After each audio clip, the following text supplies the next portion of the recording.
Bonjour à toutes et à tous et bienvenue sur le podcast Bien dans ma thèse.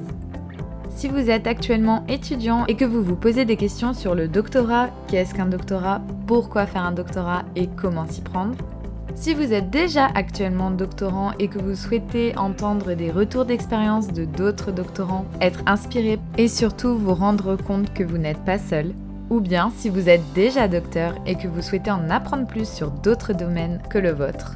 Bienvenue, je m'appelle Mathilde, je suis actuellement en 3e année de doctorat et je suis la fondatrice de Bien dans ma thèse.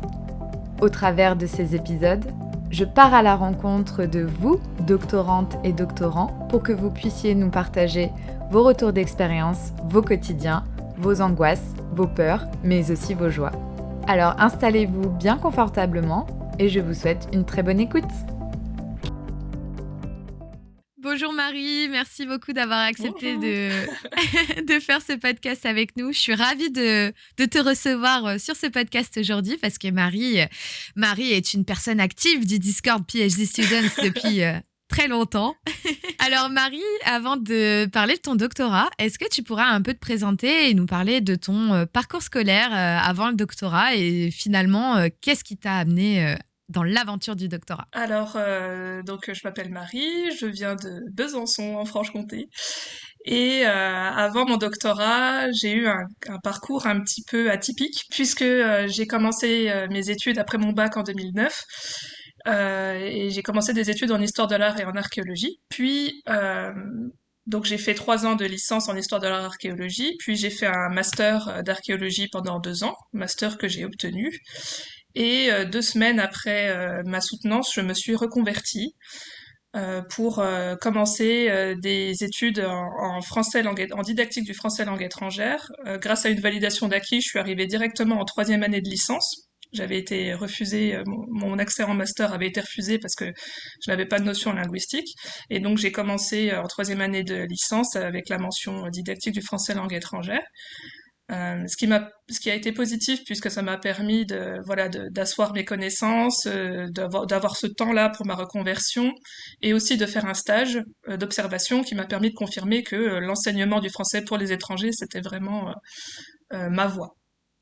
Et donc après, j'ai fait mon master en 2 ans en didactique du français langue étrangère aussi. Donc c'est cette discipline dans laquelle je m'inscris, elle fait partie de la famille des sciences du langage. Donc sur mes diplômes, c'est sciences du langage, mention didactique du français langue étrangère tout le temps. Donc c'est une sous-discipline aussi de la didactique des langues et puis de la didactique tout court. Donc voilà, c'est vraiment une filière assez spécifique dans les sciences humaines et sociales. Ouais, c'est quand Et même... puis pardon, je te coupe, mais finalement, la science du langage, c'est quand même quelque chose de hyper pluridisciplinaire, finalement, parce que ça va faire appel à ouais, beaucoup, beaucoup, beaucoup de notions différentes, je suppose. tout à fait. Donc moi j'ai eu des cours assez divers, hein. J'ai eu des cours en linguistique, bien sûr, et puis dans plein de sous-disciplines de la linguistique.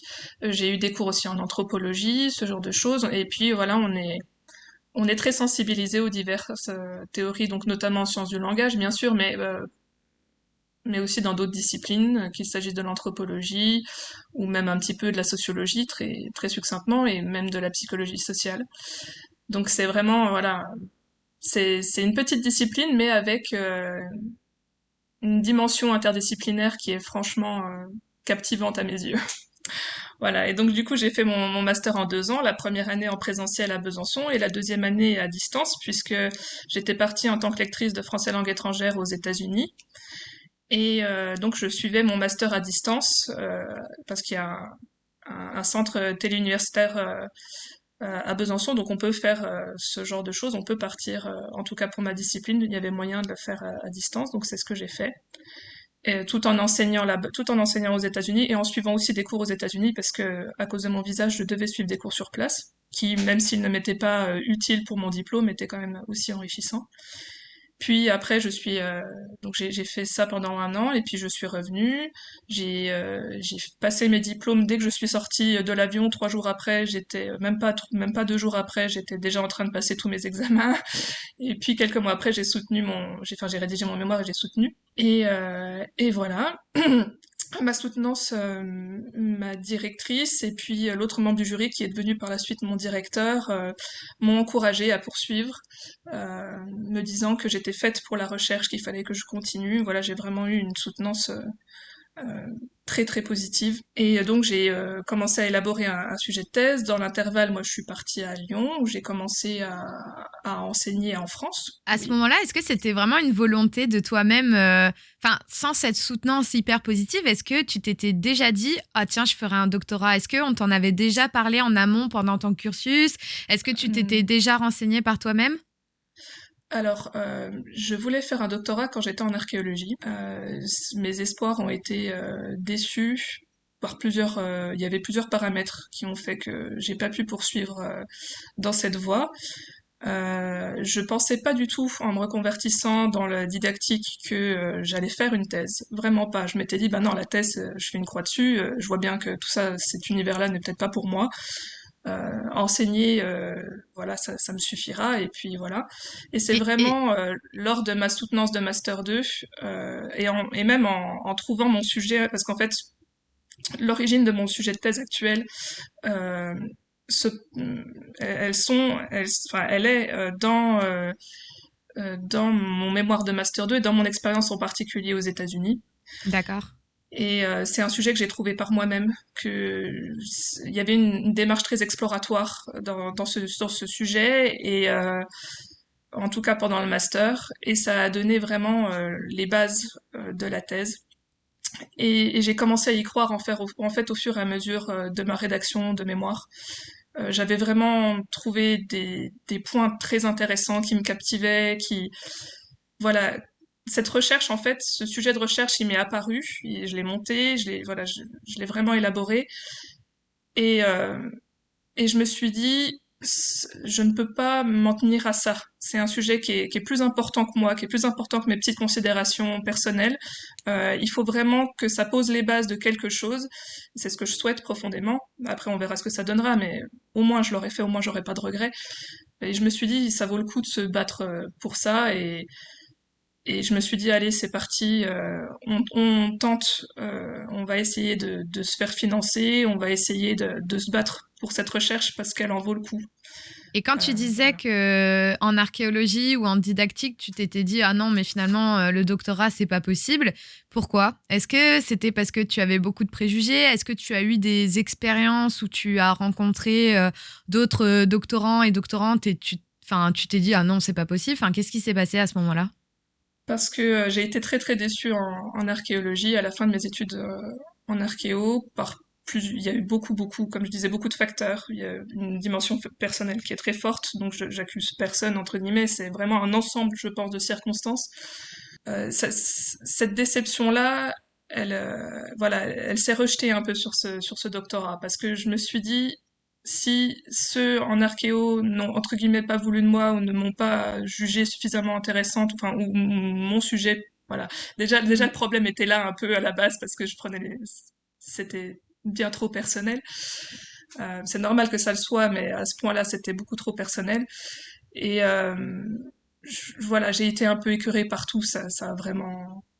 D'accord. Ça a vraiment été un moment qui était très compliqué pour moi. Du coup, ouais, Oui, à la fin de ton master, donc tu as voulu aller plus loin parce que, comme tu l'as dit, ça te semblait être au-delà de toi, que c'était hyper c'est ça, important. Comment ça s'est c'est ça. passé, donc bah, la construction de ton sujet, la recherche, je suppose, d'une école doctorale, d'encadrant de thèse. Comment tout ça, ça s'est passé pour toi?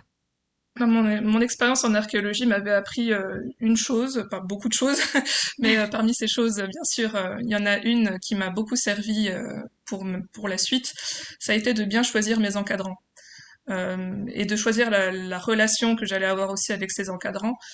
Et je suis tombée en fait avec mes études en FLE et puis après en faisant mon mémoire avec elle sur ma directrice. Et sa façon d'être, sa façon de travailler, voilà, m'ont tout à fait convenu, sa façon de m'encadrer, sa façon de me considérer, la relation qui s'est installée entre nous, c'est vraiment la relation qu'il me fallait et qu'il me faut toujours. Et puis par la suite, Donc elle n'a pas l'HDR, c'était ça qui était un peu compliqué, donc elle ne pouvait pas être être seulement enfin, être ma seule directrice, il fallait quelqu'un d'autre avec elle. Donc ce qui était un peu compliqué, c'était de trouver le directeur ou la directrice qui me co-dirigerait. Donc voilà, il y avait ce paramètre-là. Donc par la suite, il s'est avéré que c'était finalement le deuxième membre de mon jury de master qui est devenu mon directeur. Donc qui avait eu je pense une bonne impression d'après lui et d'après ce qu'il m'avait dit à ce moment-là en master 2. Et donc il a accepté de signer. Il m'avait dit qu'il m'encadrerait pas aussi fortement qu'elle, mais qu'il serait quand même là. Et il l'a été. Parce que c'est vrai que dans ce genre de situation, il y a souvent des directeurs qui seront là juste pour la signature. Mais non, lui, il est beaucoup plus présent que ça. Et ça a été je savais pas trop comment ça allait être avec lui, et ça a été pour moi une excellente surprise et une très bonne expérience. Vraiment, l'encadrement était la chose la plus importante pour moi et je suis vraiment ravie de celui que j'ai à l'heure actuelle, de cet encadrement-là. Je trouve vraiment parfait pour moi. Est-ce que tu peux nous expliquer un peu comment ça se passe quand, comme toi, on a vraiment une idée bien précise d'un sujet de thèse sur lequel on veut travailler? Quelles sont en fait les démarches à faire? Donc là, tu as un peu commencé en Oui, nous disant que d'abord, il faut trouver les oui, directeurs de pardon, c'est thèse. vaste. Mais est-ce que tu peux nous parler voilà, un peu des procédures, de comment ça se passe et peut-être nous donner une échelle de temps, etc. Très bien. Alors, donc j'ai élaboré un premier sujet de thèse. Ça m'a pris un premier projet de thèse, pardon. Ça m'a pris un mois pour le faire. J'avais terminé un contrat dans un centre de formation de langue et j'allais en commencer un autre juste après dans une université. Donc, au niveau du roulement, parce que c'est toujours en fait dans mon expérience dans ma thèse, c'est toujours un roulement entre mon travail et ma thèse. Et donc là, ça s'est bien passé. Donc pendant un mois, j'avais préparé mon projet de thèse. Il est sorti vraiment tout seul, hein. Pour le coup, j'ai pas été, ça n'a pas été du tout difficile pour moi de le mettre sur papier. Je l'avais dans ma tête, il était là. Comme je l'ai dit, hein, il s'était un peu imposé à moi. C'était une évidence. Je savais ce que je voulais faire, où je voulais aller. En revanche, la chose qui me manquait dans ce projet, c'était mon terrain. Je ne savais pas encore sur quel terrain le faire. Je ne savais pas si ça allait être en France, si ça allait être à l'étranger, si ça allait être. Enfin, je savais que ça allait être dans une université, mais je ne savais pas où. Donc ou dans un centre de langue relié à une université. Donc c'était compliqué. Et c'est ce qui m'a un peu fait défaut, je pense, pour mon premier projet de thèse, c'est que j'avais pas exactement de terrain.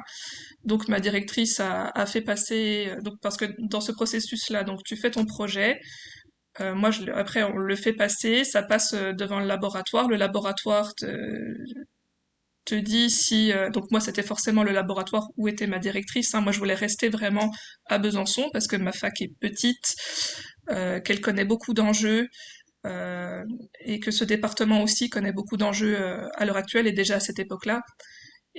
Pour moi, enfin, j'aime tellement ma fac à Besançon, j'aime tellement mon université, c'est tellement important pour moi que je ne me voyais pas de toute façon la faire ailleurs, et encore moins avec des directeurs que je connaîtrais pas. Ça, c'était évident aussi pour moi. Donc du coup, euh, ma directrice, elle l'a fait passer, je crois, au laboratoire. Enfin, je sais plus exactement comment ça s'est passé, mais le laboratoire n'a pas suivi, ou peut-être que eux aussi n'ont pas trop suivi.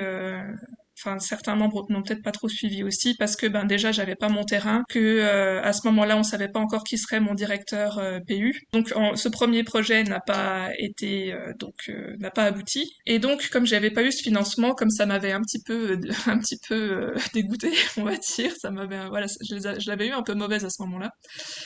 Et je m'étais dit j'en refais un, mais cette fois-ci, il faut que je sois, voilà, je me suis dit, il faut que je sois sûre de moi, il faut que je sois sûre de plein de choses. J'en refais un, mais cette fois-ci, ce sera pour du non financé. Alors, l'idée d'en refaire un n'est pas arrivée tout de suite, elle est arrivée quelques mois plus tard. Elle est arrivée quelques mois plus tard parce que ben là où je travaillais, à l'Université catholique de Lyon, je me sentais vraiment très bien et je trouvais que ce terrain était idéal justement pour ce type de recherche de thèse. Et je me suis dit, bon, ce nouveau projet, enfin, je refonds. C'est fondamentalement le même projet, sauf que là, cette fois-ci, le terrain, ça sera à l'Université catholique de Lyon. J'en ai parlé à la direction pédagogique qui était tout à fait optimiste et enthousiaste. Donc, tout le monde m'a dit, mais oui, bien sûr, on n'a pas eu ce genre de recherche dans notre cadre, ça serait parfait, ça serait vraiment super. Et puis, donc, j'ai pu, en parlant bien avec la direction pédagogique, et puis un peu plus tard la direction tout court de l'Institut de langue et de culture française à l'intérieur de l'Université catholique, j'ai pu, voilà, dessiner un peu les contours de ce que ça allait être entre de cette de ce que serait finalement cette situation de thèse financée en travaillant et en faisant la thèse en même temps. C'est, Donc, ils étaient...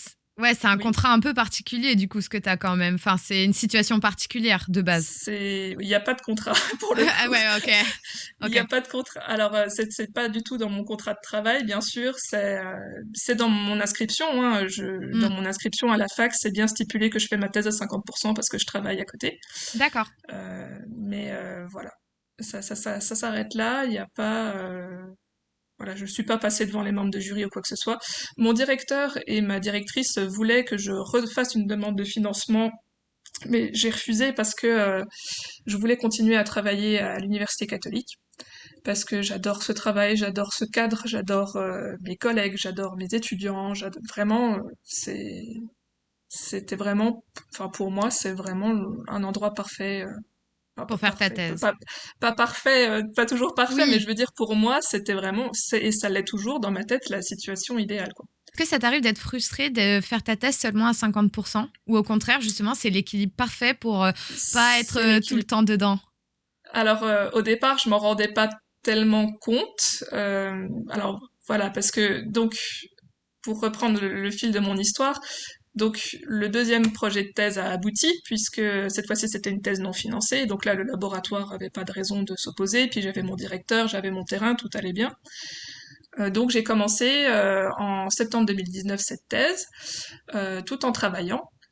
Et donc on m'avait aménagé, enfin dans mon emploi du temps, je m'étais arrangée avec la direction pédagogique pour avoir des jours de libre. Et puis de toute façon, j'allais pas être à 100% là-bas de base, donc tout tombait bien finalement. Le contrat de base tombait bien, la thèse tombait bien, enfin voilà, tout se passait bien. Et donc forcément j'ai été un peu lente au départ à produire quelque chose, mais en même temps je commençais. Ma directrice m'avait encouragée à rédiger quasiment directement. Genre, ça faisait même pas 2 mois que j'avais commencé ma thèse et elle m'a dit non mais Marie, commence à rédiger en fait. Et du coup, j'ai commencé à rédiger petit à petit. Donc forcément, ma productivité était un peu impactée par les moments où je devais faire passer des examens, où je devais construire des examens, où je devais faire telle ou telle chose pour l'Institut de langue et de culture française. Et après, en fait, ce qui s'est passé, c'est que il y a eu l'inattendu qui s'est produit, c'est-à-dire que il y a eu l'épidémie que nous connaissons bien, l'épidémie du Covid-19. Oui. Et là, ça a rabattu les cartes, ça a rebattu les cartes, pardon, assez frontalement. Et donc, je suis passée en télétravail. Donc là, ma thèse a connu une petite accélération puisque j'avais plus de temps pour travailler sur ma thèse et plus de temps en général. Donc j'ai pu avancer un peu plus correctement et jusqu'à début juin, puisque donc le semestre s'est arrêté et après j'étais en chômage partiel puisque il n'y avait pas d'inscription. Enfin, c'était impossible de faire de grosses inscriptions pour l'été, d'avoir vraiment beaucoup de cours pour l'été qui puissent voilà justifier l'emploi d'un CDD comme moi. Mhm. Et donc ça m'a laissé voilà du temps de libre. Donc au départ j'étais assez contente et puis j'ai fait la connaissance du PhD Discord. Alors forcément Le fameux. le fameux. Alors là ça a brisé mon isolement parce qu'à ce moment-là j'étais quand même sacrément isolée et ça a vraiment brisé mon isolement efficacement. Et puis ça m'a permis d'avancer. Donc là, oui, ma thèse a connu une belle avancée à ce moment-là. quoi. Vu que tu as parlé de ta thèse, est-ce que tu pourrais justement nous dire finalement quel est ton sujet de thèse et à quoi ressemble ton quotidien maintenant depuis 1 an, à quoi ressemblent tes journées et en quoi consiste ton travail de thèse? D'accord.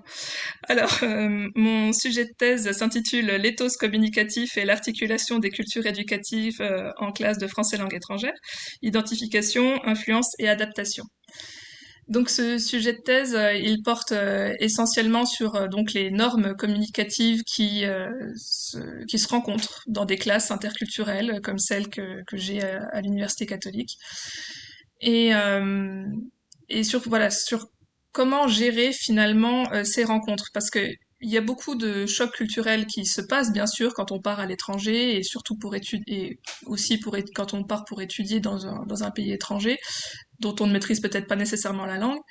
Et, mais ces chocs culturels ne seront pas toujours montrés. C'est-à-dire que moi, en tant que prof de FLE, quand je suis dans une classe euh, comme celle qu'il y a à l'Université catholique, à l'ILCF, donc à l'Institut de langue et de culture française, les étudiants en face de moi viennent de plein de pays différents.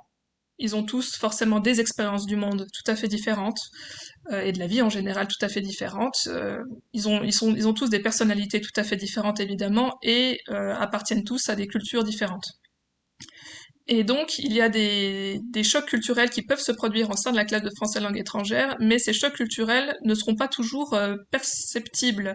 C'est-à-dire que dans certaines cultures, on ne va pas montrer qu'on subit un choc culturel. Ça ne se fait pas de montrer la surprise, de montrer le choc, de signifier une colère.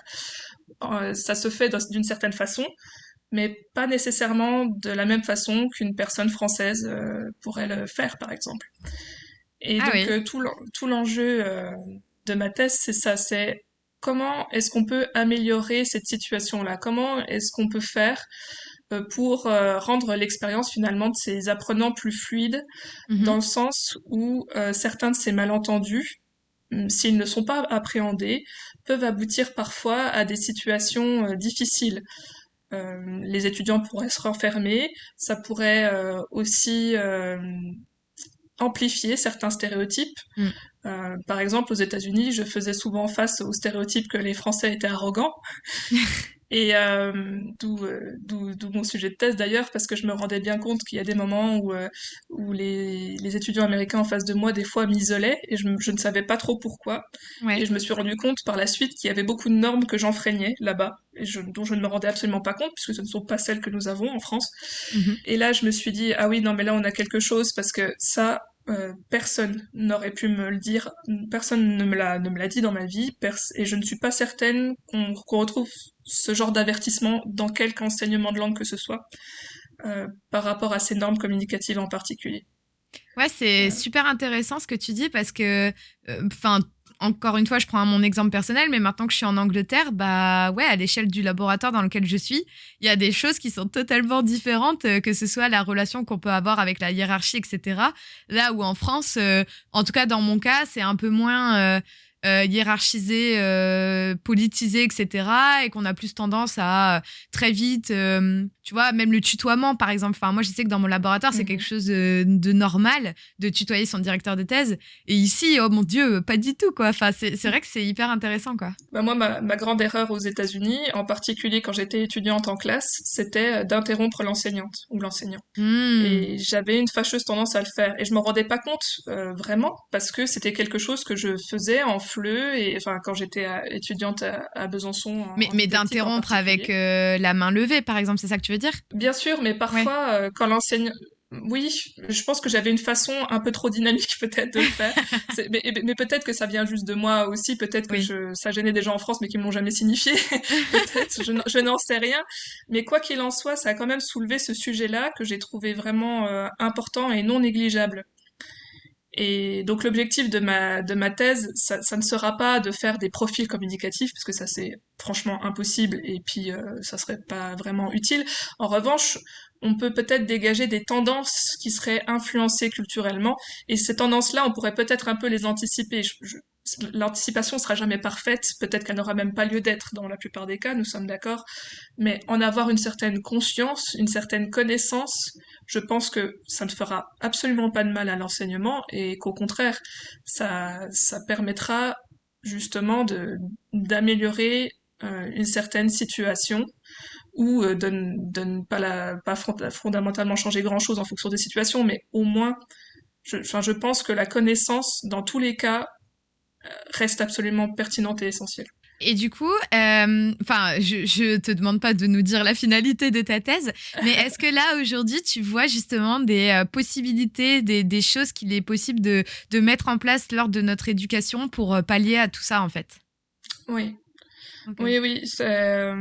Oui, bien sûr. Il y a des choses qui sont faisables. On verra ce que la vie et ma carrière me permettra de faire moi toute seule, mais comme je l'ai dit encore une fois, ce sujet-là me dépasse. Donc, même si c'est pas moi qui le fera dans le futur, il faut que ça se fasse. Il faut que des gens se l'approprient. Il faut que ce discours-là, que cette conscience-là évolue. Donc, il y a des choses qui sont faisables, notamment au niveau de la formation des enseignants, une certaine connaissance de tel ou tel type de public, parce que de toute façon, quand on a des classes aussi hétérogènes, c'est évident qu'on ne peut pas connaître par cœur les cultures des personnes qu'on a en face de nous. C'est pas possible. Il faudrait habiter dans tous les pays du monde tant d'années pour avoir ne serait-ce qu'un aperçu de ce que ça peut être. Et donc, il faudrait qu'on arrive à centraliser tout ça, justement, que tous ces chercheurs qui sont dans tous ces pays différents voilà, qui est une forme de dynamique. Donc j'ai certaines idées en tête, mais voilà, ça se jouera beaucoup sur une coopération internationale et sur une comment dire, une formation des enseignants par la suite. Ok, et du coup, est-ce que tu peux nous parler un peu de ton quotidien? À quoi ça ressemble? Est-ce que tu mènes des entretiens? Est-ce que tu as beaucoup d'analyses à faire? Est-ce que tu recueilles beaucoup de données bibliographiques ou au contraire de témoignages? Comment ça se passe? Alors, je vais juste continuer un peu ce que je disais, ce que Eh j'avais oui, commencé à oui, dire tout à l'heure. C'est donc qu'il y a eu la pardon. pandémie, je suis partie en chômage partiel. Non, mais pour répondre à cette question, il faut Oui. d'abord que je retrace ça. Donc, il y a eu la pandémie, je suis partie en chômage partiel. Et puis après, en fait, ce qui s'est passé, c'est que mon contrat n'a pas été reconduit. Donc, je suis au chômage total depuis septembre. C'est un choix d'être au chômage total puisque j'aurais pu voilà repostuler directement ou monter une auto-entreprise directement pour continuer à enseigner à distance par exemple. Mais ma direction de recherche m'avait encouragée à prendre ce temps finalement ce temps à piocher donc dans ce chômage-là pour continuer ma recherche et c'est ce que j'ai fait. C'est ce que j'ai fait et c'est ce que je continue de faire. Bon, même si j'ai essayé de trouver du travail là depuis quelques mois, mais que ça n'aboutit pas tellement puisque j'ai aussi d'autres candidatures pour l'année universitaire à venir. Donc voilà, je suis un peu dans une période d'attente en ce moment de ce côté-là. Donc au niveau de mon quotidien, en ce moment, ce qui se passe, c'est que je suis partie dans la deuxième phase, je suis entrée dans la deuxième phase de ma thèse, c'est-à-dire la phase de terrain, puisque jusque-là, j'ai fait un très grand dépouillement bibliographique que j'ai rédigé, une bonne partie de ma partie théorique. Je dirais, je dois en être à 90% de ma partie théorique, donc c'est déjà bien, je suis pile poil dans les temps. Et donc, je suis dans la deuxième partie en ce moment, c'est-à-dire que j'ai élaboré un questionnaire et que ce questionnaire est en train d'être diffusé à certaines classes présentes à l'Institut de langue et de culture française à l'Université catholique de Lyon. Et donc en ce moment, j'attends les retours de ces questionnaires et je fais des relances et voilà. C'est ce qui se passe. Par la suite, il y aura des entretiens avec une de ces classes que j'aurai sélectionnées. Et après, on pourra passer vraiment à la partie dépouillement, analyse des résultats, Hmm. synthèse. Voilà. Et quand tu étais, du coup, je suis hyper curieuse, quand tu étais à 50%, 50%, est-ce que tu trouves que tu avais assez de temps finalement pour... Parce qu'en fait, pour moi, c'est vrai que la thèse, tu sais, ça nous anime tellement. En plus, toi, c'est un sujet que tu as monté, c'est quelque chose qui est vraiment inscrit en toi depuis des années. c'est ça. Est-ce que t'étais pas... est-ce que des fois tu te disais pas, oh bah j'aimerais avoir plus de temps pour être sur ma thèse?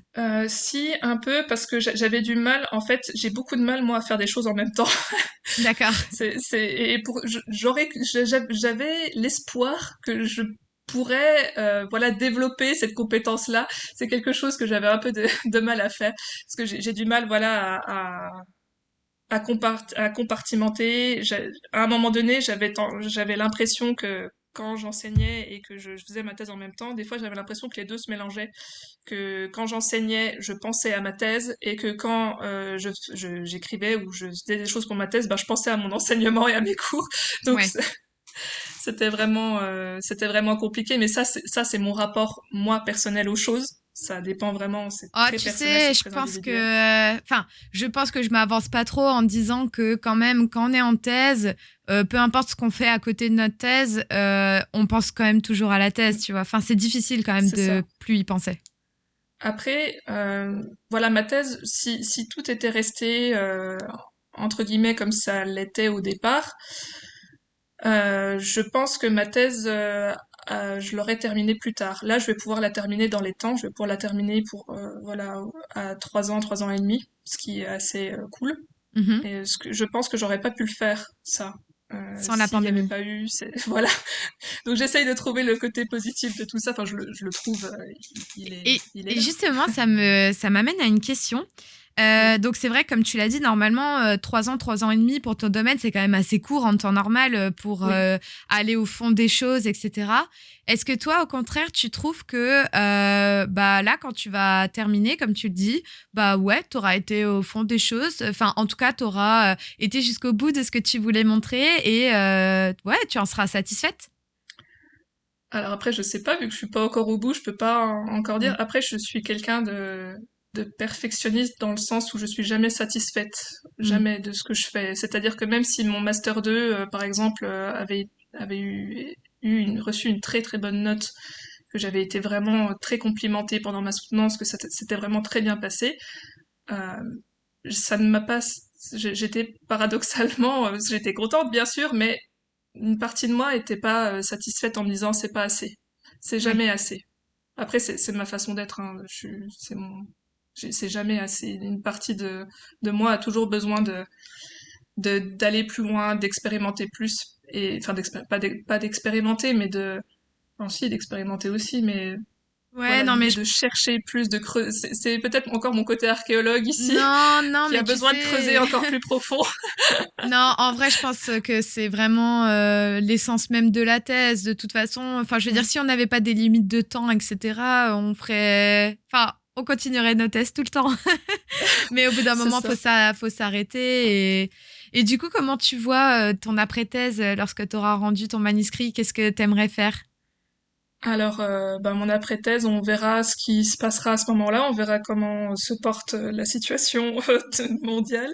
Ouais. Et puis, j'avoue que quand je pense à l'après-thèse, je pense pas nécessairement à ma carrière, je pense beaucoup à ma vie personnelle, au fait que voilà, j'ai Hmm. envie de fonder ma famille, ce genre de choses.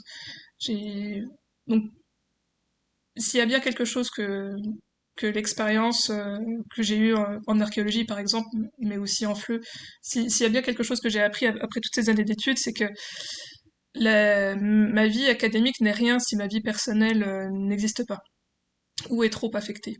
Donc c'est vraiment, je pense que je prendrai un temps après ma soutenance pour vraiment prendre soin des gens qui m'entourent et que j'aime, et puis voilà, Oui. avancer un petit peu dans ma vie personnelle. Après, on verra comment ça va se passer à ce moment-là, on verra quelles seront les opportunités, ce que je peux faire, ce que je peux concéder, ce que je peux...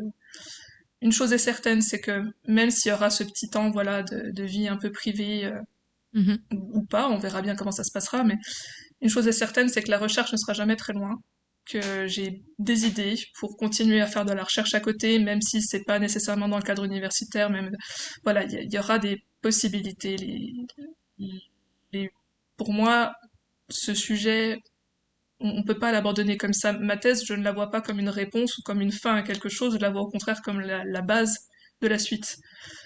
Et Donc, justement, ça me oui. fait penser à quelque chose. Je trouve que ton sujet, est-ce que tu as imaginé, pourquoi pas, te diriger vers de la vulgarisation ou de la médiation après ton doctorat? Parce qu'en vrai, je trouve que ton sujet s'y porte vraiment beaucoup, non? Bien sûr. Après, la vulgarisation et l'enseignement, le partage de connaissances, j'ai ça dans le sang, hein, j'avoue. Ouais, Je me serais c'est pas pour ça que lancée je dis ça. je me serais pas lancée dans l'enseignement si je ne pouvais pas faire ça. Et si j'en avais pas envie et si c'était pas autant inscrit. Si, je pense que oui, il y a beaucoup, voilà, j'ai plusieurs idées, plusieurs inspirations, on va dire. Et puis, grâce à l'émulation qu'il y a un petit peu sur le Discord des doctorants, j'ai voilà, des idées, des projets qui se dessinent petit à petit. Ça a boosté un peu tout ça. J'avoue Mm. que jusque-là, je pensais pas à la pré-thèse. Enfin, jusque-là, avant d'aller, de rencontrer justement les gens de ce Discord, je pensais pas tant à la pré-thèse et c'est en rencontrant toutes ces personnes, tous ces parcours et en discutant avec elles, oui, j'ai commencé vraiment à y penser. Je me suis dit, il y a Ouais. des choses à faire, Bah, en fait, je il y pense a que des potentiels, des terrains qu'on n'a pas explorés, c'est des ça. horizons fous, quoi. Exactement. En fait, là, le fait de voir toutes les possibilités, toute Ah, l'étendue c'est dingue. des choses possibles, en fait, tu te dis, ah, mais ouais, pourquoi pas? Ah, j'avais pas Ah ouais. pensé. Enfin, ouais, c'est chouette. Ouais. Je suis d'accord avec toi. Donc voilà, Ok, ouais, c'est... bah écoute, on se dirige déjà vers la fin, là, c'est passé trop vite. Est-ce que tu pourrais, si tu avais des conseils à donner à des étudiants et Mhm. étudiantes qui ne savent pas vraiment ce que c'est un doctorat, qu'est-ce que tu aurais envie de leur dire? Alors, alors, je vais répondre à ta question, puis je vais rajouter un conseil, si ça te dérange pas, je vais un peu profiter du temps que tu m'accordes pour donner un autre conseil à un autre type de profil d'étudiant. Ouais. Alors, aux personnes qui ne savent pas ce qu'est un doctorat, je leur dirais que si ce qu'ils ont fait dans leurs études ou dans leur master les a intéressés, s'ils sentent que voilà, ils aiment ça et qu'ils aimeraient aller plus loin, qu'ils n'hésitent pas à prendre des informations, à venir dans à venir rencontrer finalement ces doctorants à travers des journées de vulgarisation par exemple, mais aussi des initiatives comme celle que tu as lancée récemment pour le Discord bien dans mes études. Ça, j'encourage vivement ces étudiants à le faire si vraiment ils ont ressenti quelque chose, si vraiment ils sentent que c'est en adéquation avec eux-mêmes, qu'ils n'hésitent pas, quoi. Vraiment.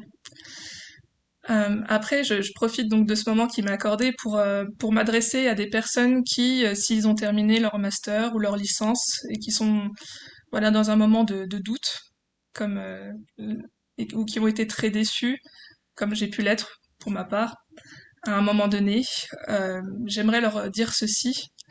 Euh, ce que vous avez vécu, ça n'est pas une fin, c'est le début d'autre chose. Et ce que vous avez appris là, vous ne le perdrez jamais. Ce que vous avez appris vous servira toujours, pour tout et n'importe quoi. Et plus vous avancerez dans la vie, plus vous vous en rendrez compte. Donc vraiment, allez-y, continuez, allez là où vous voulez aller, allez là où vous sentez que vous devez aller, et, euh, et tout ira bien pour vous, je vous promets, le meilleur reste à venir, toujours. Ouais, c'est un très beau message. Merci beaucoup, Marie. Non, je me suis dit ouais, que j'aurais aimé qu'on me dise ça. Oui, tu as tout à fait raison. Bah écoute, on te souhaite tout le courage qu'il faut pour terminer ton doctorat et plein de bonnes choses. Et merci beaucoup pour ton témoignage. Merci à toi.